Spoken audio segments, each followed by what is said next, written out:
Buenos días, buenas tardes, buenas noches. Mi nombre es Beatriz Elena Martínez. Llevo 20 años cantando repertorio contemporáneo y estoy muy contenta de estar aquí compartiendo esa experiencia con ustedes para lo que pueda serles útil. Quiero agradecerle al equipo misional de las Jornadas de Música Contemporánea CCMC 2020 por hacer posibles estos encuentros y en particular por formular este espacio para compartir este momento intermedio tan íntimo que es la creación de las versiones que cantamos y que compartimos con el público en el momento del concierto. Quiero agradecerles a mis compañeros talleristas por la experiencia que ha sido preparar este taller y por las experiencias que vamos a compartir a lo largo de estas 2 semanas. Y quiero agradecerles a ustedes, colegas, por estar aquí, por estar dispuestos y arriesgarse a compartir esa intimidad, a construirla juntos. Me pregunté qué me gustaría compartir con ustedes o qué podría serles útil que yo pudiera decir. Y la respuesta que encontré fue: quiero compartirles la pasión, la emoción, la vivencia del análisis.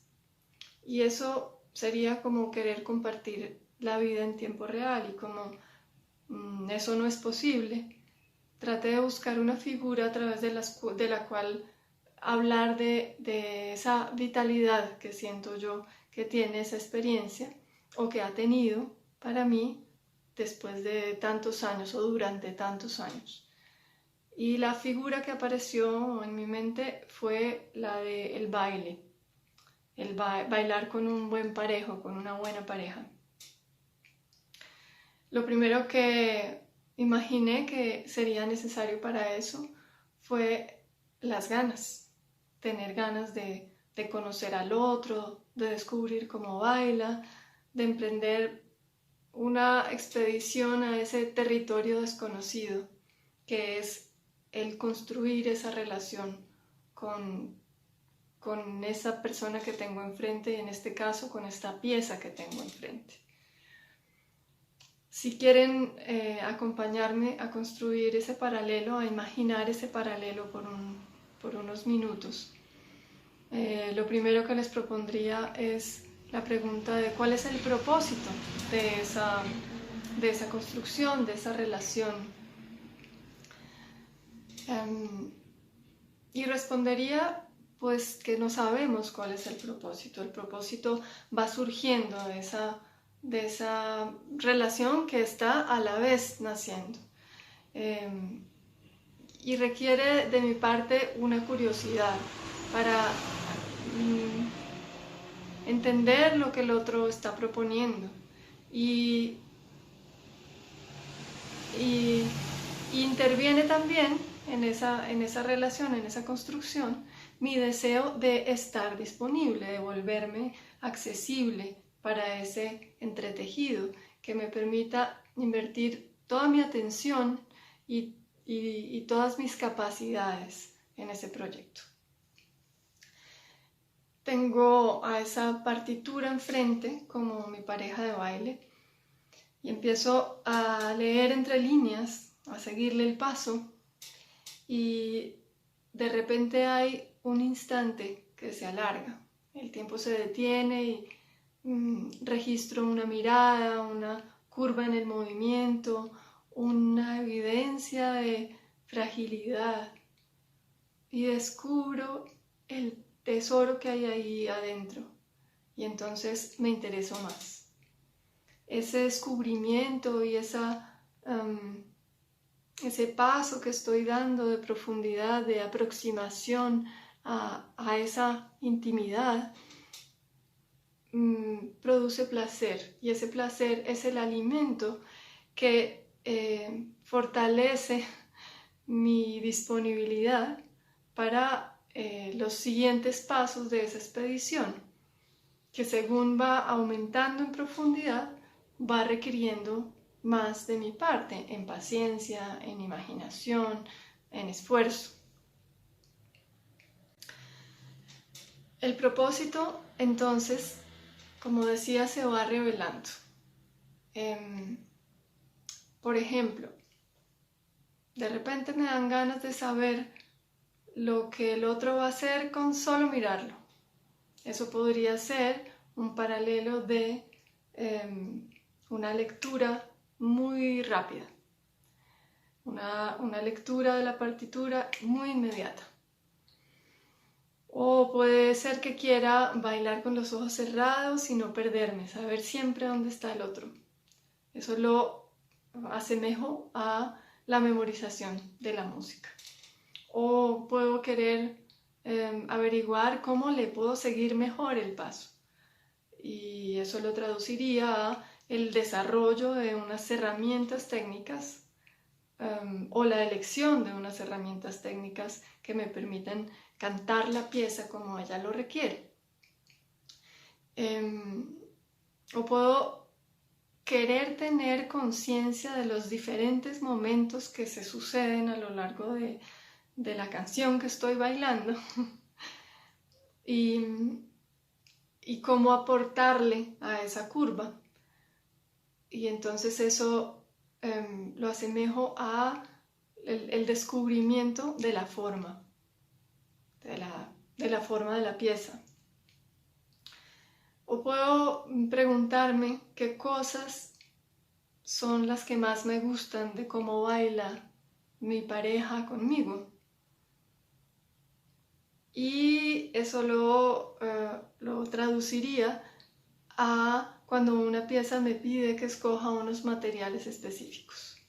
La elección de esos materiales o la creación de unos materiales para trabajar con las reglas que la pieza me propone. O puedo querer también proponer otras formas de bailar. Y eso podría ser un paralelo con el trabajo que puedo hacer con un compositor o una compositora de producir esa interfase gráfica que es la partitura con los aportes de las experiencias de ambos. En fin, hay piezas que me piden mucho virtuosismo, un desenvolvimiento fluido. Hay piezas que me piden el desarrollo de unas habilidades específicas. Hay piezas que al no tener unas indicaciones de expresión me están retando a construir una curva dinámica a partir de la información que tengo de ellas. Hay piezas que me piden crear unos materiales o escoger algunos de los que proponen. Hay piezas que desafían mi comprensión del concepto del lenguaje y, por ende, las herramientas con las que estoy acostumbrada a retener en la memoria y a comprender de una manera lógica un gesto o una secuencia o un significado. Entonces necesitamos traducir como intérpretes o inventar códigos comunes entre la música y yo para generar esa comunicación. Identifico varios tipos de análisis a los que les puse un nombre, pero no necesariamente porque esté hablando de unas herramientas de análisis preexistentes o de unos métodos que conozco anteriormente, sino porque puedo analizar esos parámetros o analizar de esas maneras, inventándome siempre un método nuevo. Entonces podría hablar del análisis duracional, que tiene que ver con las características del ritmo, con el perfil rítmico de lo que estoy cantando o tocando.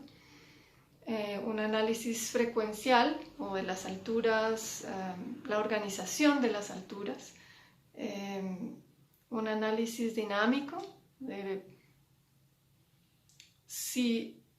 cuando reconozco que el elemento de intensidad es un elemento estructural que le da sentido a la pieza y que tiene un desarrollo a lo largo de la pieza.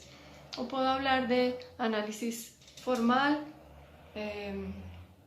o también dramático, como decía antes, de comprender cuál es la curva a la que necesito sumarme y dónde necesito poner en evidencia esa curva dramática.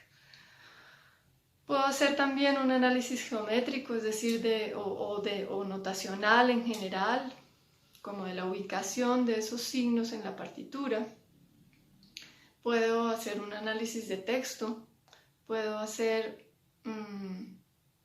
un análisis por capas o un análisis de los tipos de materiales que la pieza me propone, o puedo hacer un análisis de significado, o puedo hacer análisis sintéticos tratando de poner, como hacer lo contrario de un zoom, como un alejamiento para poder ver sintéticamente toda la pieza en una sola vista. O puedo hacer análisis comparativos, o puedo hacer análisis extractivos, o puedo hacer análisis retrospectivos.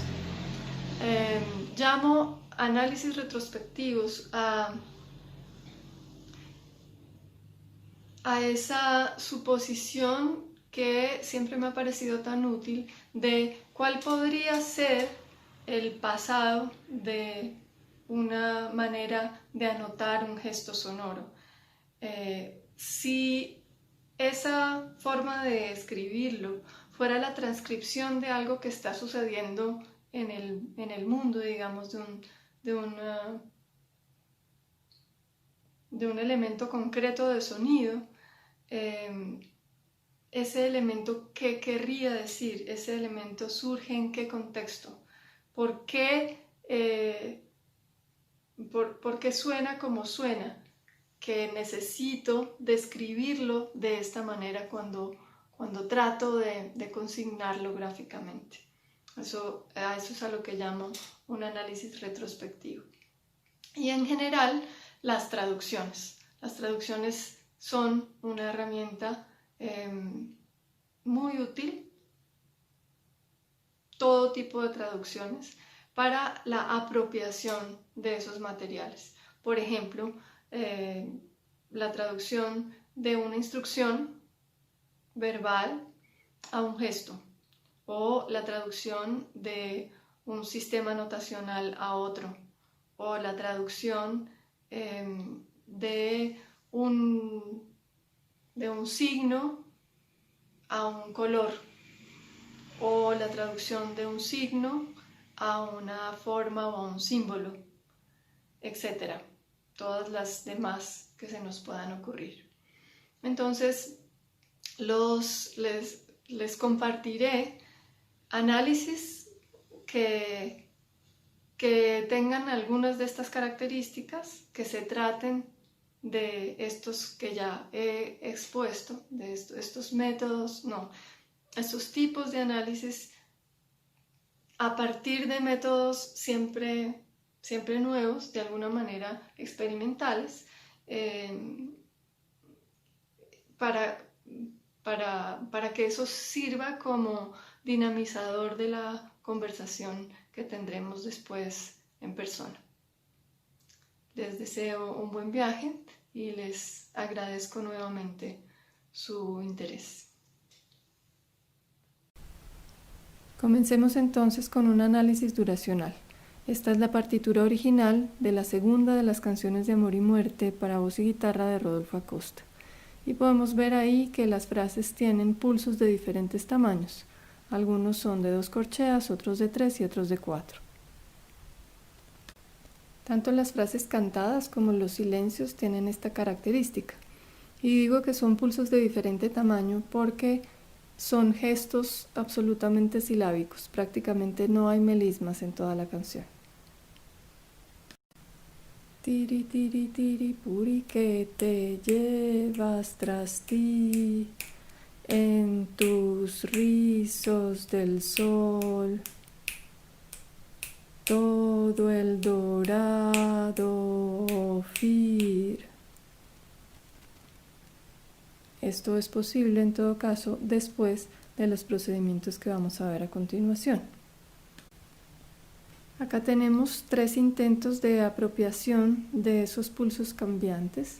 Arriba a la izquierda están graficados en el primer renglón los silencios con esa especie de dientecitos y debajo un experimento aparentemente no exitoso porque después de unas cuantas frases ya no siguió adelante.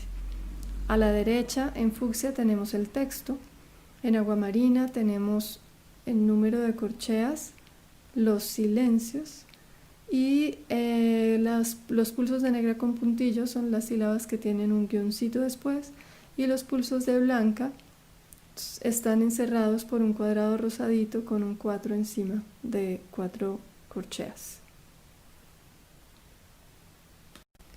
Abajo a la izquierda tenemos primero una extracción del material rítmico sin texto, sin alturas, con muy poquitas barras de compás que evidencia el fraseo y los silencios intermedios y abajo solamente los silencios en número de corcheas. Estos experimentos ponen en evidencia la estructura rítmica de cada frase, pero también al hacer las transcripciones, las reescrituras, las traducciones, se está generando la apropiación de ese material y la fijación en la memoria, porque también se utilizan otros elementos como los colores, los números, los dibujos, aparte de la notación musical como tal. En el esquema para sonido y movimiento, Daniel Leguizamón rescata algo de la notación Laban de un tiempo en el que estuvo trabajando con bailarines y es una partitura que se lee de arriba hacia abajo. Tiene 2 ejes, el izquierdo y el derecho.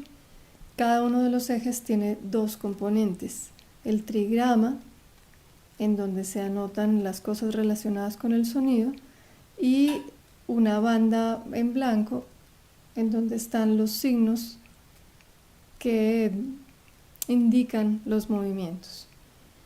Esta primera de las 5 páginas de la pieza está coloreada y el propósito de lo que los colores señalan es entender la forma, las partes, ponerlas en evidencia, sus simetrías y sus correspondencias.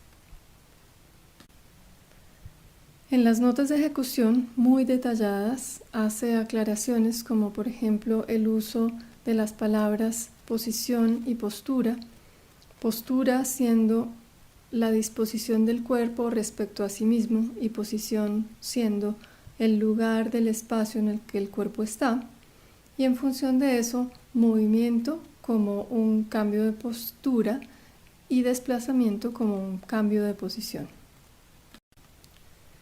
Esta notación tan experimental está soportada en unas notas de ejecución minuciosas que producen un alto grado de determinación de la ejecución de la pieza. Aquí tenemos 2 fragmenticos muy pequeños en donde describe los 3 tipos de material sonoro y los 3 tipos de material de movimiento que presenta la pieza. En ambos casos son gestos de un elemento, de 2 elementos o de 3 elementos. Esta es una primera versión trabajada de la partitura con dibujos y colores. Esos colores ponen en evidencia inicialmente que hay los tipos de materiales que hay. Por ejemplo, que se presentan sonidos solos o sonidos acompañados de movimiento y que esa combinación puede presentarse tanto al mismo lado como en lados contrarios. Una de las indicaciones es que los 2 ejes, el izquierdo y el derecho, que no necesariamente corresponden a eso en el espacio y en el cuerpo, pueden ser atrás y adelante o arriba y abajo, pero que esos dos ejes deben ser contrastantes, deben tener tipos de movimiento y de sonido distintos. En segunda instancia, se vuelve una herramienta de lectura mucho más eficiente, porque está ayudando a caracterizar los dos tipos de movimiento y también con los colores los dos lados de los dos ejes de la partitura.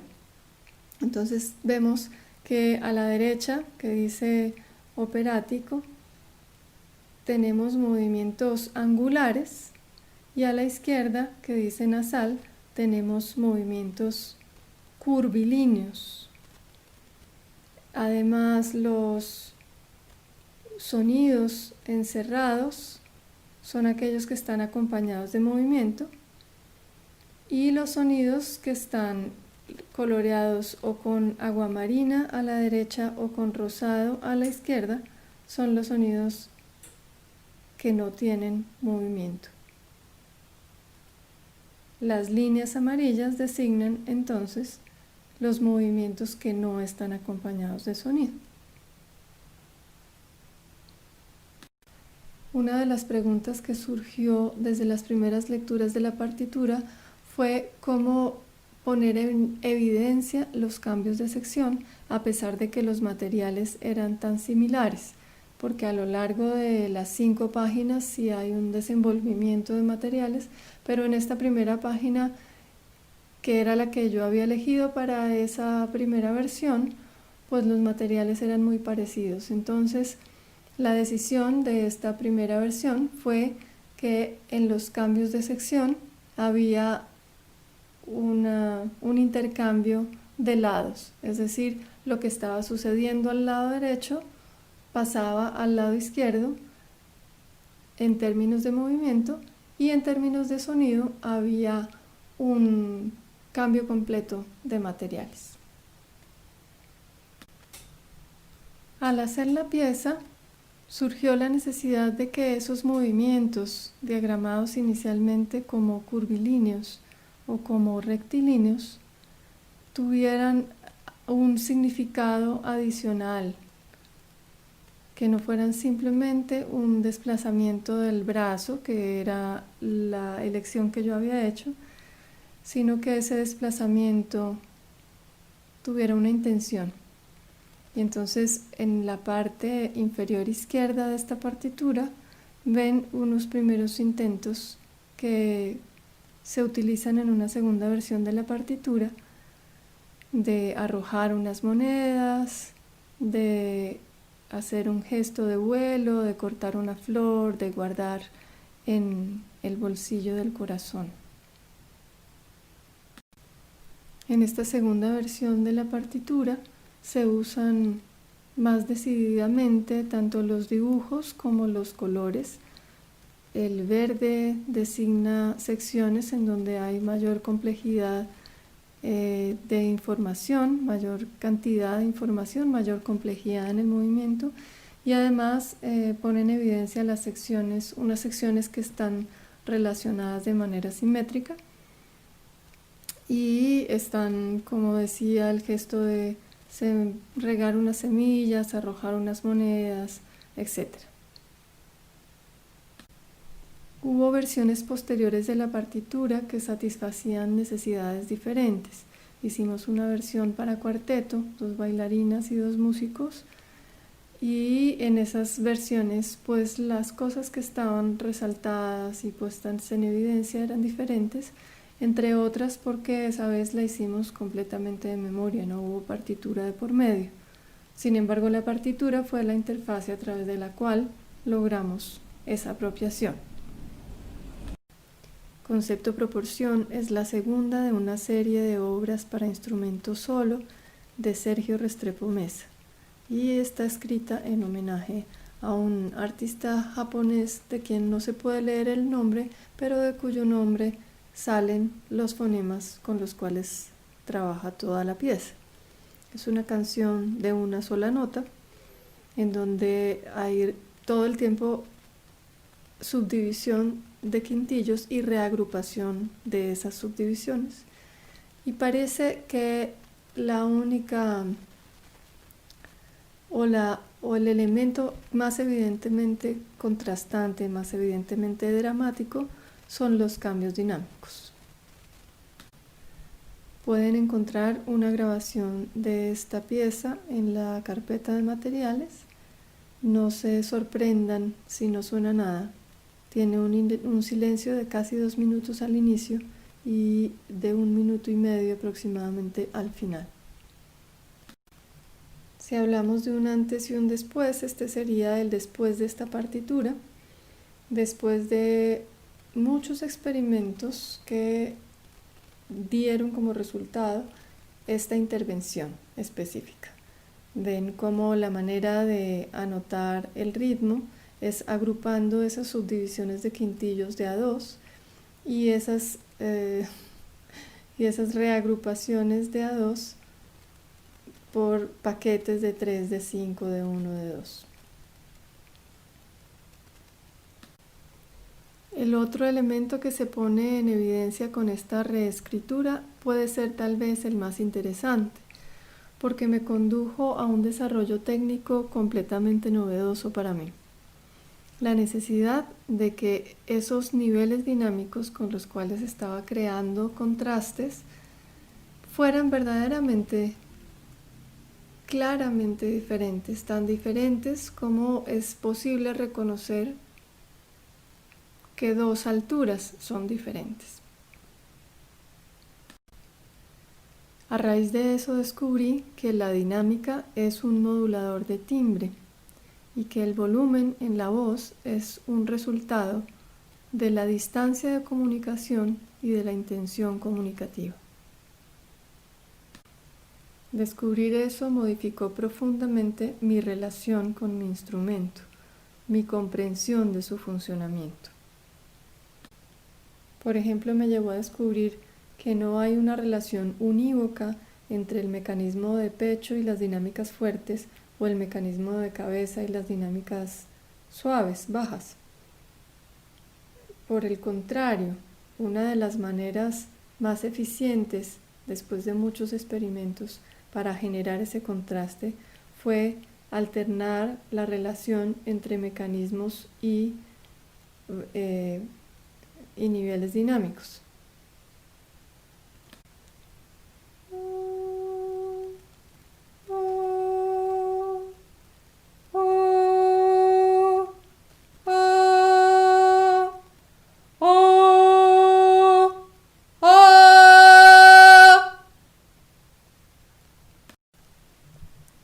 Hace unos años hice encargos a varios compositores con 3 parámetros: miniaturas para voz sola sobre flores. Y Jorge García escogió lo que él llamó la flor del sistema binario, la del me quiere y no me quiere. Eligió 20 especies de margarita con nombres en inglés para hacer los 20 posibles pétalos de una flor que se deshojara en escena. En la versión 0, el sistema de arriba, las consonantes están representadas por una altura fija y las vocales hacen la melodía alrededor de esa altura. Mientras que en la versión 1, las vocales son silencios y las consonantes son el rasgo melódico. Uno debe elegir de cada pétalo una de las dos versiones y alternar siempre. Si en una elegí la versión 0, en la siguiente debo elegir la versión 1. Todas las páginas de la pieza se ven muy similares entre sí, con excepción de los títulos. Lo único que parece producir una variación dramática es la indicación de velocidad carácter en la parte superior izquierda de cada sistema. Cuando quise hacer la gradación de esas velocidades carácter, descubrí que hay por lo menos 3 metrónomos de referencia con diferencias tan significativas como que lo que en uno puede ser adagio, en otro puede ser andante. Hice entonces un promedio de esas indicaciones utilizadas en la pieza y traté de encontrar otra descripción de carácter asociada a esas velocidades. Tomé nota del total de las frases bajo cada una de esas indicaciones a lo largo de la pieza para saber cuáles se repetían más y entonces cuáles podían estar más propensas a ser descartadas. Este fue un caso que puso muy en evidencia que cuando una pieza me pide que elija unos materiales aparentemente al azar, en realidad no los puedo dejar al azar. En realidad hay un estudio anterior, profundo, de esos materiales que me permite tomar decisiones para preparar una versión que tenga sentido respecto a aquello que yo haya encontrado dentro de la pieza. En esta tabla se cruzan las variables del 1 y el 0 de cada una de las piezas con las indicaciones de carácter y se descartan las que parecen generar menos variedad y se resaltan las que parecen generar mayor variedad. Una de las indicaciones de la pieza es que uno debe tomar un manojo de entre 16 y 20 pétalos para generar la expectativa y producir el resultado sorpresa del me quiere, no me quiere. Entonces, para esas últimas elecciones, el resultado melódico, la variedad melódica fue el elemento decisivo. Habiendo elegido las versiones 1 o 0 de cada una de las piezas que iban a conformar ese manojo, quedaba por decidir con qué fonemas y qué timbres las iba a cantar. Los fonemas vinieron de los nombres de las piezas y el timbre de variaciones sobre esos caracteres asociados a las indicaciones metronómicas. A partir de allí, cada pieza se convirtió en un reto técnico completamente diferente, relacionado con la respiración y la duración, relacionado con el registro y la manera de usar el instrumento, y con la organicidad melódica que pudiera encontrar en cada una de esas frases. Respecto a esa organicidad, aquí aparece un elemento que no habíamos visto antes, que es la traducción del pentagrama al intervalo numérico, porque al no estar en un contexto escalar o funcional, no tiene mucho sentido leerlo como una segunda aumentada o como una segunda mayor, y entonces utilizo la nomenclatura de la teoría de conjuntos para reconocer esas sucesiones de intervalos formando melodías que tienen más un carácter geométrico que un carácter escalar. Por ejemplo, en Daisy, si, do, fa, do, fa, do, fa, do, fa, si, do, si, do, fa, si, do, fa, do, fa, si, do, fa, do, fa, do, fa, si, do, fa, si, do, fa, si.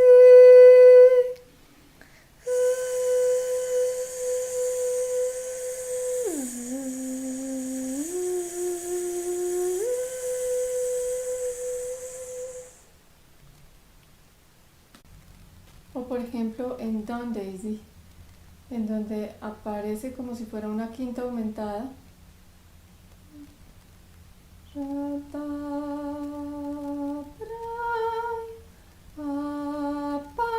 En realidad es un intervalo 8.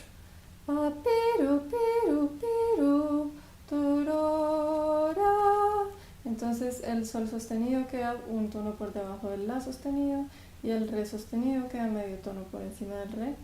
Re, re, re, la, sol, re, sol, re, sol, re, la, sol, re, la, re, sol, da,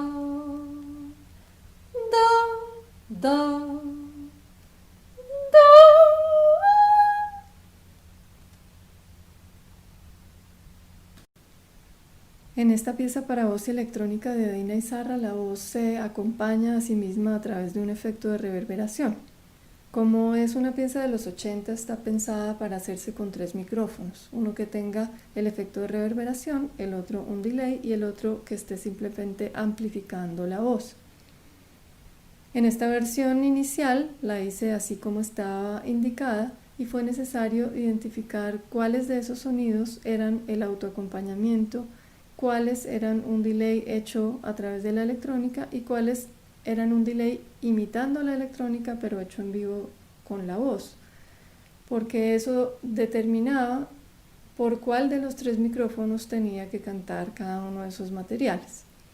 En la segunda versión que vemos al lado derecho ya estaba trabajando con un intérprete de electrónica que interactuaba conmigo y activaba cada uno de los efectos exactamente en el momento en el que yo estaba cantando la nota, y ya no era necesario para mí decidir estar preparada para cambiar de micrófono, sino que podía también dedicarme más a la interpretación dramática de los demás contenidos.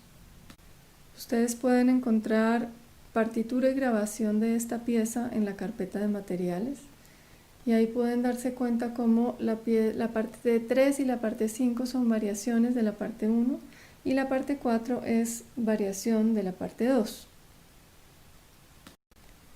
Conocí a Dina Izarra en Venezuela en el Festival Latinoamericano después de haber cantado varias veces su obra, y tuve la posibilidad de hacerle las preguntas que tenía acerca de ella. Y una de las cosas más significativas fue lo que me contó acerca del texto. Me dijo que se había encontrado, que es un texto de Eduardo Galeano que se había encontrado en inglés, del cual había hecho una traducción libre, un texto que hacía referencia al tiempo de las dictaduras en Latinoamérica y que le producía a ella esta sensación de estar entre dormida y no poderse despertar, y en realidad estar en una pesadilla. Entonces eso generó un montón de intuiciones alrededor de este otro trabajo que hice, buscando la relación entre una y otra de las variaciones de esas 5 piezas. Lo que muestran estas 2 páginas es la superposición de las 3 versiones de la pieza 1 y las 2 versiones de la pieza 2. Por ejemplo, el fragmento que empieza a mitad del primer sistema. Una mitad de mí misma.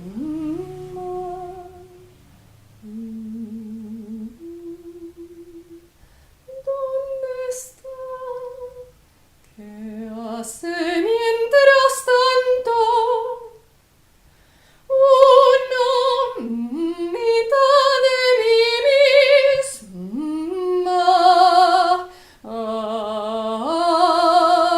¿Dónde está? ¿Qué hace mientras tanto? Una mitad de mí misma.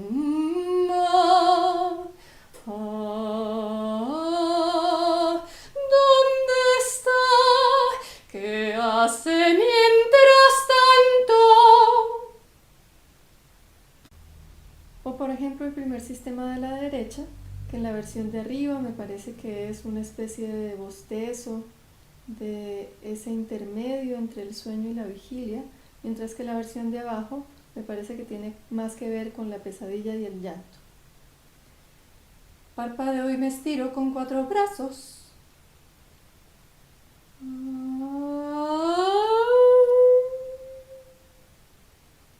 Parpadeo y me estiro con 4 animales.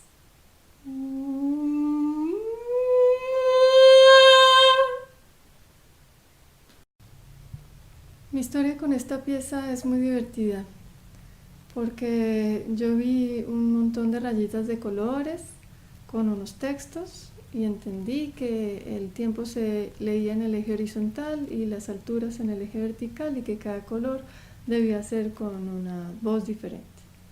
Y simplemente me mandé a cantarla, y como a la tercera página ya no podía cantarla.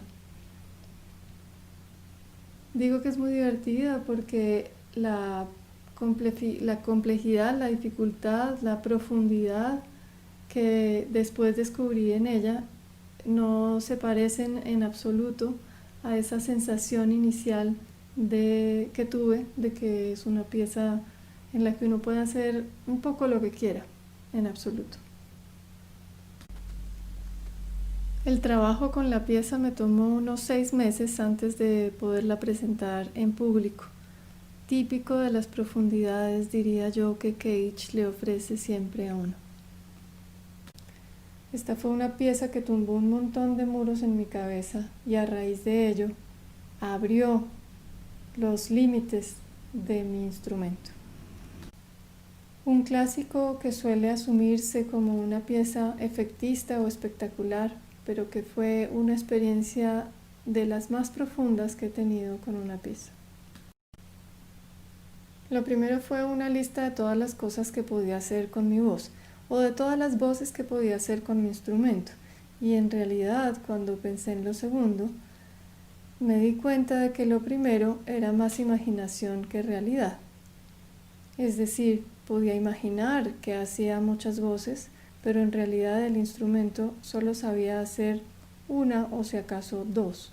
Entonces la exploración tímbrica, técnica, fue larga y encantadora, fascinante, y además me llevó a conocer un montón de música que no conocía para tratar de encontrar esas maneras de cantar diferentes que utilizaba cada género, cada mundo musical. Por otro lado, sentía la necesidad de tener la pieza en la cabeza y empecé a hacer resúmenes. Aquí, por ejemplo, cada uno de los renglones en la página de la derecha es una página de la obra. Cuando comencé a poder hacer con el instrumento un poquito más de cosas, me mandé de nuevo a cantar la obra y de nuevo no pude pasar de la página 4. Es decir, las herramientas con las que tenía no me permitían navegar esa profundidad de mares. Quiero decir, elegía una voz cualquiera para un color cualquiera y resulta que ese color tenía unas características que yo no podía seguir con la voz que había elegido para ese color. Entonces empecé a hacer resúmenes de otro tipo, todas las líneas amarillas, todas las líneas naranjas, todas las líneas moradas, en una misma página para poder ver cuál era el comportamiento de cada color y empezar a hacer correspondencias entre el tipo de voz que estaba utilizando y la línea que estaba eligiendo. Unas características tenían que ver con el registro, otras tenían que ver con el comportamiento.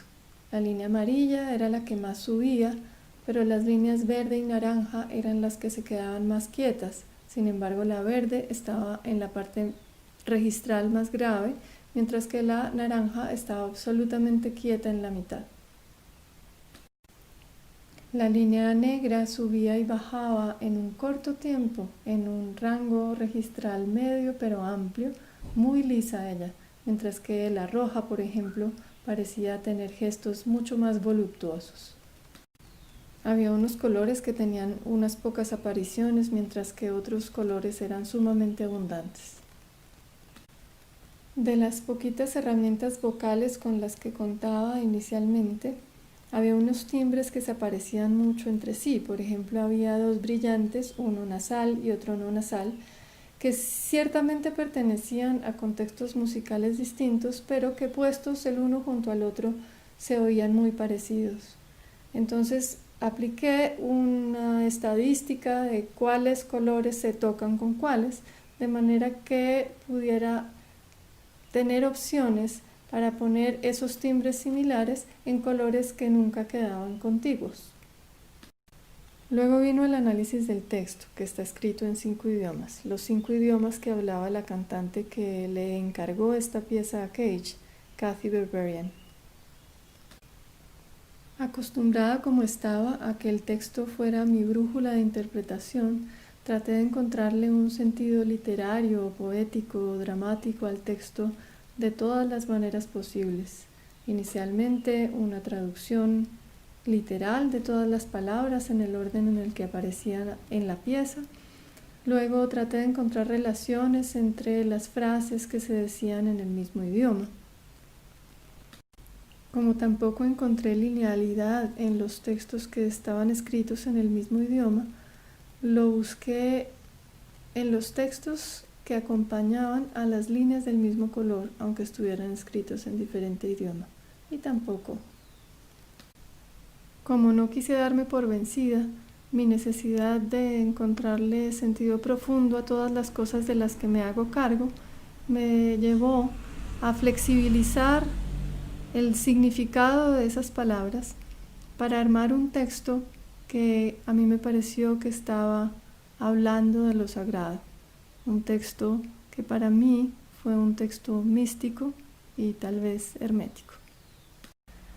Graciela Parasquevaidis decía que esta pieza de Ana María Romano, Sin coincidencias, debía ser más bien una pieza electroacústica y no una pieza para voz sola.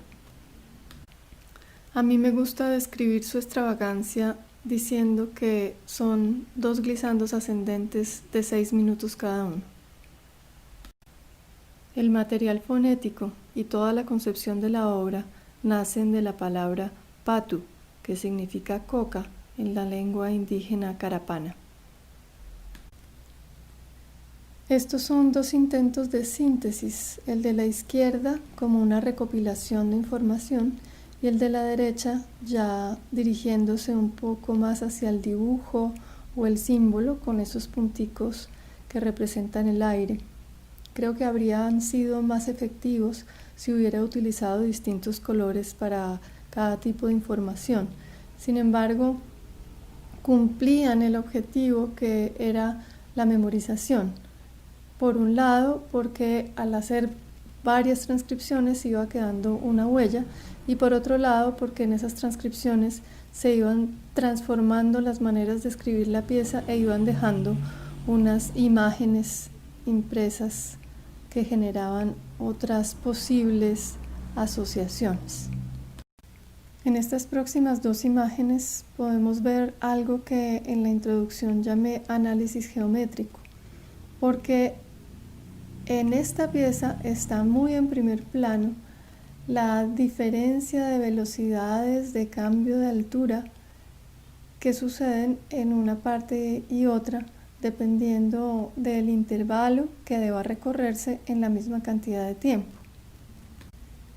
Ese descubrimiento trajo consigo la necesidad de desarrollar un control muy agudo sobre el glissando y una conciencia del desplazamiento fisiológico y frecuencial a partir de la memoria muscular.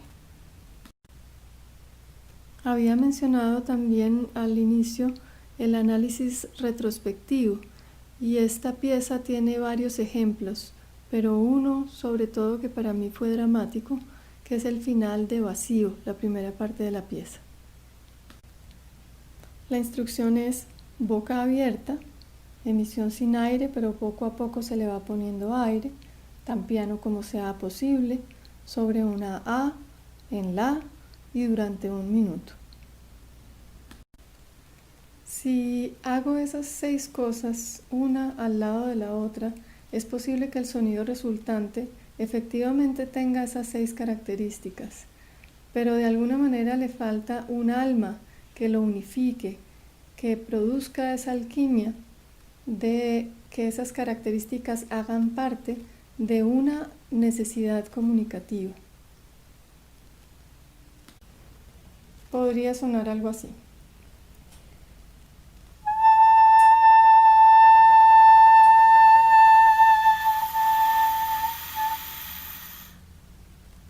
Sin embargo, si me pregunto, ¿qué sonaría en el mundo que yo transcribiera con esas características? Me imagino algo así.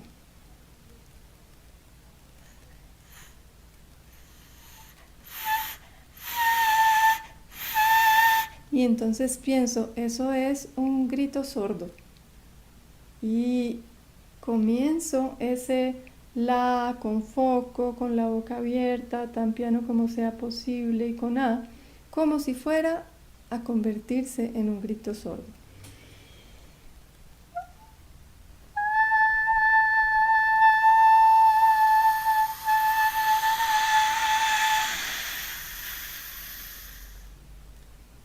El resultado no solamente es diferente en términos sonoros, sino que lo que pasa con el instrumento es absolutamente diferente.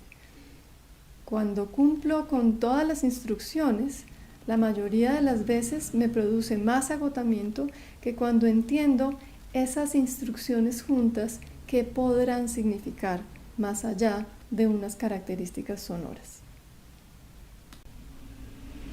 Bueno, muchas gracias por su compañía. Espero que este recorrido haya sido grato para ustedes y sobre todo útil, que haya generado inquietudes, preguntas, curiosidad, ideas.